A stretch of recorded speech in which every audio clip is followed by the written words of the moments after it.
Nice to be with you all again. Happy Tuesday. So, um, I,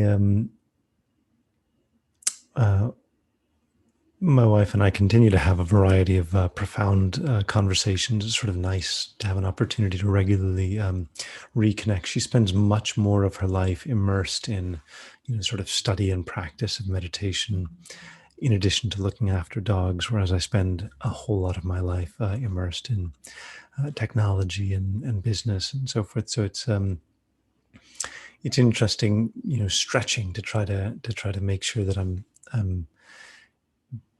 uh, keeping my mind plugged in, and it's certainly helpful to have friends like her, in my case, to talk to, but for us to have this group and whatever other friends you have who sort of help you to increase your wisdom and ground yourself and derive inspiration. Those kinds of friends are precious, right? It's called there's a traditional term, virtuous friend. So you got friends, but not all of your friends are necessarily a virtuous friend. So your friends have all kinds of influences on us, and it's not really a hard and fast distinction by any means. And that's what our mind does. We want to sort of put everybody in categories, but of course, someone can be a virtuous friend, for 30 minutes, and then they can make you incredibly angry, or you just start focusing on yourself and self-obsessed or whatever. It can send us off. The same person can sort of trigger something in us that sends us off in a less helpful direction immediately afterwards. So it really depends very much on the way that we experience the people around us. So even people who are very, unpleasant or threatening or whatever, if we have a helpful way to interpret our interactions with them, then they also can become virtuous friends in that sense. So it's really all about the impact that they're having on our mind. And so this is probably the central theme that I learned or was trained in, that everything that we experience depends on our mind. The influence that other people have on us is, yes, of course, right? There's an innate instinctive reaction that we have to a certain way of being spoken to. If they're kind, we tend to feel more warm and relaxed. If they're unpleasant, we tend to bristle and feel threatened and so forth. But as we learn to control our reactions, then really becomes more and more our responsibility, that our opportunity to allow all of the things that we're experiencing, even disappointments and so forth, to have a beneficial effect on our mind. So the central theme: everything depends on the mind. Everything that we experience depends on our mind. So I wanted to introduce in the meditation a strong form of that, the idea that everything depends on our mind, because I think everybody agrees that there's some degree of subjectivity. But meditation I wanted to introduce today is a meditation on recognizing that everything we experience, including physical objects around us and so forth, are in fact manifestations of our mind itself, and part of the mind itself. And I'll use a sort of modern scientific way of explaining this, in the sense that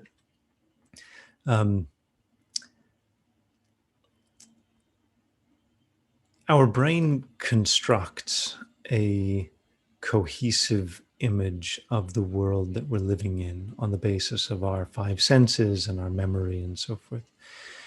A little baby, when they're first born, their eyes don't quite know how to focus and how to create a coherent visual image, for example. It's one of the early things that you look for in babies, their ability to focus and so forth.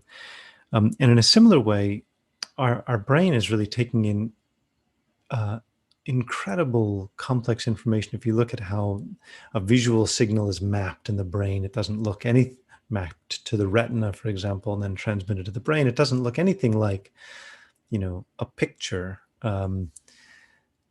but our brain kind of constructs a coherent picture of the world that we're living in. And that's why the human world that we live in is very, very different from the world that an insect in our room, there's somewhere in our room, there's an insect. It's living in a very different room than we are, right? Maybe compound eyes and very different sense of things. The more different the species, the more different the picture of that place that they get. But when we feel like we're touching something, it is what we're actually experiencing is a mental phenomenon. It's some sense that it's some tactile awareness, right? We put that tactile awareness together with our visual awareness, and we create like some coherent picture. But that everything that we see is inside the mind, in the sense that, well, in every sense, the visual world that we see, the tactile world, the world of smells and memories and so forth, they're all playing out in the mind, which is why when you're dreaming, for example, it's hard to tell the difference in a dream between you kind of feel, we get so caught up in a dream, we feel like it's real. Even in watching a movie or reading a book, you can get so immersed in it that you feel it's real, because they're very similar. Dreams are experienced just through the mind's eye, not through our senses, right? But otherwise, both the world that we're experiencing with our senses and the world that we experience when we're dreaming, they're both similar in that they are a mere appearance to mind. And so it may sound a bit radical, a bit far out and so forth, but what we can do is we can play with this in meditation and see if you can get some feeling for this, or if this is meditation that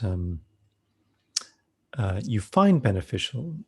Anyway, we just can explore, because part of this is, it goes a long way towards explaining why some days you wake up in the morning and the whole universe is a bit dark and not a nice place to live, right? And other days you wake up in the morning, the whole universe is great, happy, wonderful place to live.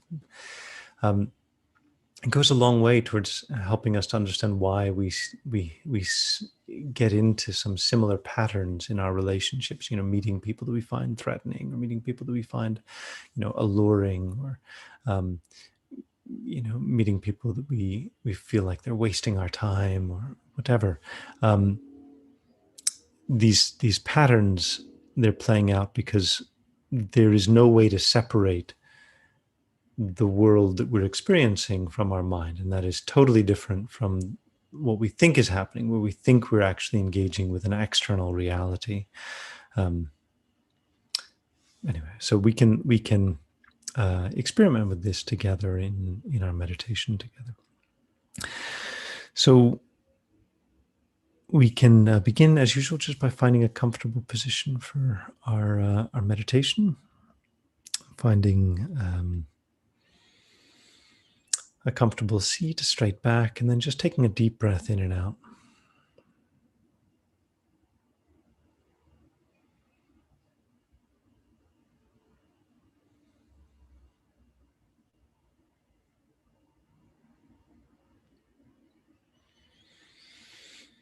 As we breathe, just inviting ourselves to relax, to settle in.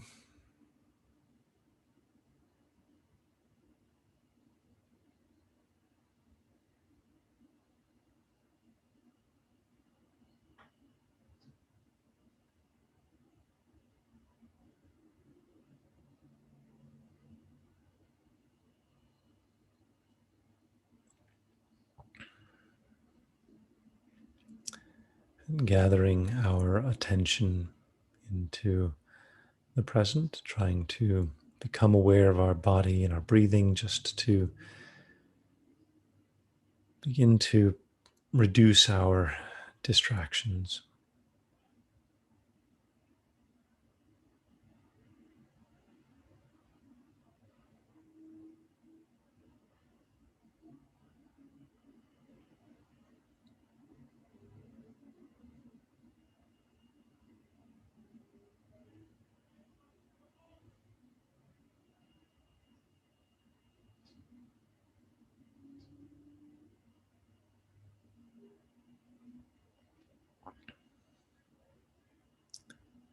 And we can begin to become aware of any sounds around us in our environment. Sounds of noise in the background, and the sound of my voice, traffic, whatever it is that you can hear around you.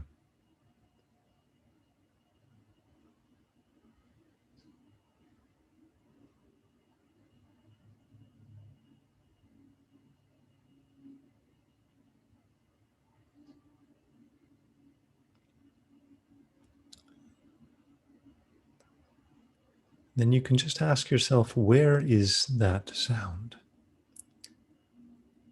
Is it external, outside of myself, my body? Is it in my ear?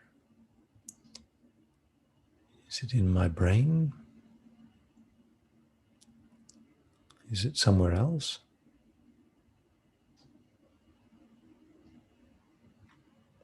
Just contemplate, where is the sound?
If there was nothing generating the sound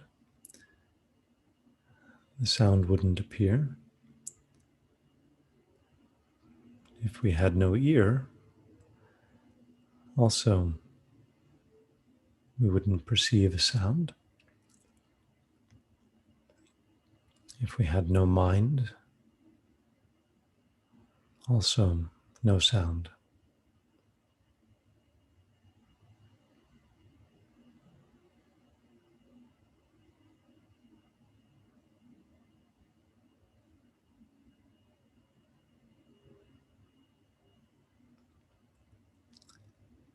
We have a sense of near and far. Some sounds are near to us, some sounds are far away.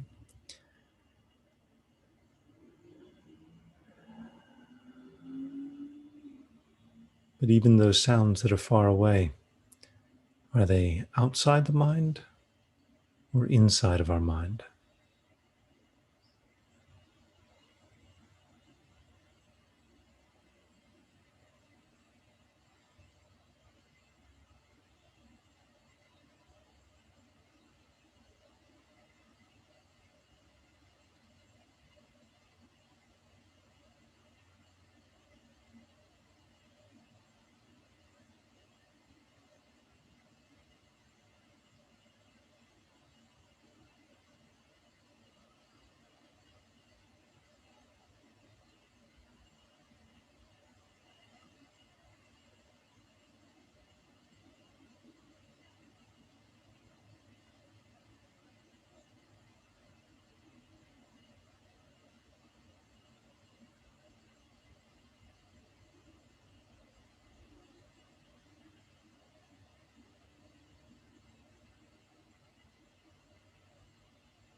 Similarly, the body that we are feeling, a body that's breathing in and out. Where is the body? Is it outside the mind? Is it inside the mind? Both? Neither?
If our body, sounds, the things we perceive,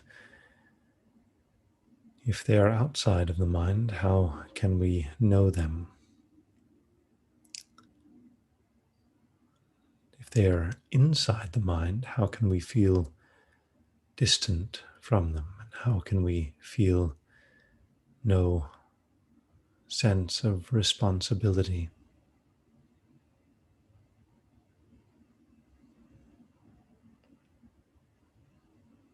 If the world that we experience is outside the mind, how can we know it? How can we experience it?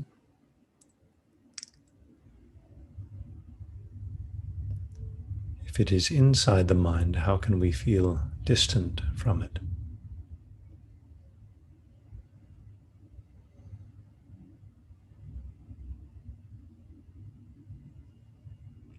And where there is fear, what is it truly that we are afraid of?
Every distraction, every worry, every thought, where are they? Are they outside the mind, inside? Both? Neither?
if even physical things are held and experienced in the space of the mind, then clearly we alone have responsibility for bringing about our own inner peace, finding happiness by changing our own mind.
And then we can generate a sense of gratitude for all of the experiences, wherever they're coming from, that have helped us to get to this place, that have given us this opportunity to learn to work with our own minds. And we can reflect on the kindness of everyone who's helped us throughout our life.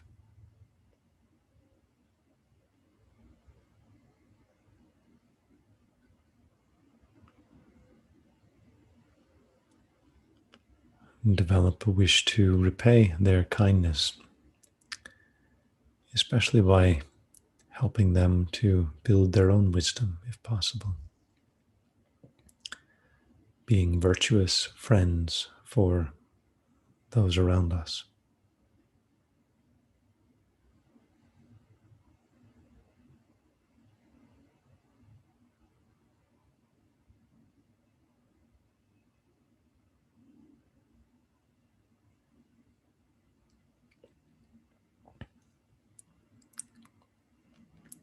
And then with this good motivation, we can open our eyes and arise from our meditation.